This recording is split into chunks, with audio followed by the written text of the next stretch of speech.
మొట్టమొదటి factory outlet మన Mukunda jewellers వారి నూతన బ్రాంచెస్ ప్రారంభం అతి త్వరలో జూబ్లీహిల్స్ లో ఫిబ్రవరి 20న, మన వైజాగ్ లో ఫిబ్రవరి 28న విచ్చేయండి.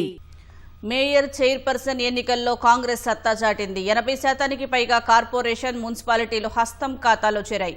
116 మున్సిపాలిటీల్లో 11 చోట్ల చైర్మన్, డిప్యూటీ చైర్మన్ ఎన్నికలు వాయిదా పడగా 86 చోట్ల పీఠాల్ని అధికార పార్టీ కైవసం చేసుకుంది.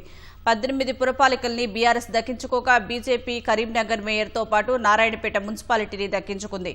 పార్టీల ఎత్తుకు పై ఎత్తులతో అనేక మున్సిపాలిటీల్లో నాటకీయ పరిణామాలు చోటు చేసుకున్నాయి. రాష్ట్రంలో నగర పురపాలక సంఘాల పీఠాల్లో అత్యధికంగా హస్తం పార్టీకి దక్కాయి. పూర్తి స్థాయిలో మెజారిటీ వచ్చిన వాటితో పాటు హంగొచ్చిన చోట ఎక్కువ స్థానాల్లో కాంగ్రెస్ జెండా ఎగరేసింది.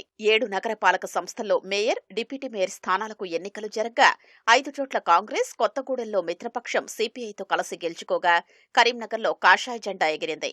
నగరపాలక సంస్థల్లో బీఆర్ఎస్ ఎక్కడా పోటీలో లేదు. 116 పురపాలక సంఘాల చైర్పర్సన్, వైస్ చైర్పర్సన్ స్థానాలకు ఎన్నికలు జరగ్గా పలు కారణాలతో 11 చోట్ల వాయిదా పడ్డాయి.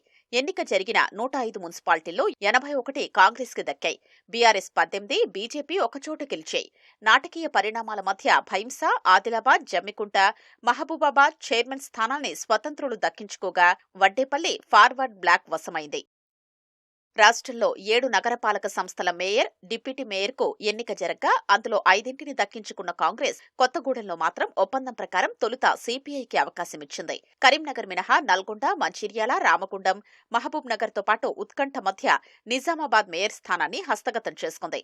60 మంది సభ్యులున్న నిజామాబాద్లో బీజేపీకి 28, కాంగ్రెస్ 17, ఎంఐఎంకు 14, బీఆర్ఎస్ 1 చోట గెలిచింది.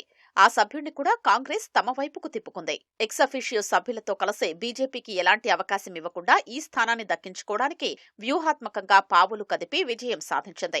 కరీంనగర్ మేయర్ స్థానాన్ని దక్కించుకునేందుకు ప్రయత్నం జరిగినా బీఆర్ఎస్ సభ్యులు తటస్థంగా ఉండాలని నిర్ణయించుకోవడంతో బీజేపీ గెలుపొందింది. కేంద్ర మంత్రి బండి సంజయ్ ప్రతిష్టాత్మకంగా తీసుకుని కరీంనగర్పై కాషాయ జెండా ఎగురవేశారు. ఎన్నడూ లేని విధంగా ఎన్నికల్లో చిత్ర విచిత్రాలు జరిగాయి.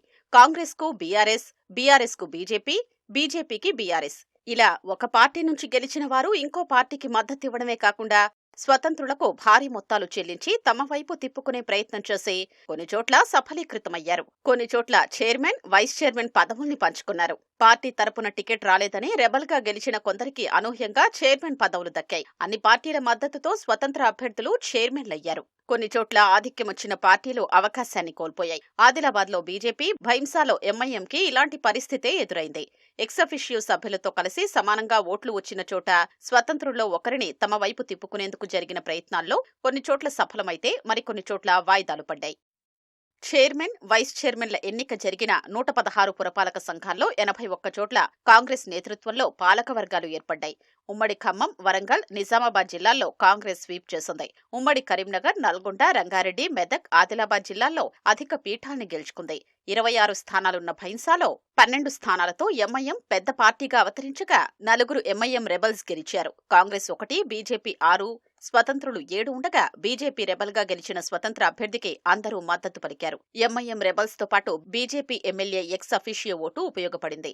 స్వతంత్ర అభ్యర్థిగా గెలిచిన ఎంఐఎం రెబల్ కు వైస్ చైర్మన్ గా అవకాశమిచ్చారు. ఉమ్మడి కరీంనగర్ జిల్లాలోని జమ్మికుంటలో 30 వార్డులకు గాను బీఆర్ఎస్ 12, కాంగ్రెస్ 10, బీజేపీ 4, స్వతంత్రులు 3, ఒకరు ఫార్వర్డ్ బ్లాక్ నుంచి విజయం సాధించారు. బీజేపీ సభ్యులు ఫార్వర్డ్ బ్లాక్ అభ్యర్థి ఓటింగ్లో పాల్గొనలేదు. స్వతంత్ర అభ్యర్థికి కాంగ్రెస్, బీఆర్ఎస్ మద్దతు పలికాయి. బీఆర్ఎస్ వైస్ చైర్మన్ పదవి తీసుకుంది. మహబూబాబాద్లో 36 వార్డులకు Congress 13, BRS 11, CPM 3, CPI 3, BJP 1, స్వతంత్రులు 5 చోట్ల విజయం సాధించారు. 4 స్వతంత్రుల్ని కాంగ్రెస్లో చేర్చుకోవడంతో పాటు సిపిఐ మద్దతు కూడగట్టుకున్నారు. స్వతంత్రుల్లో ఒకరిని చైర్పర్సన్ను చేశారు.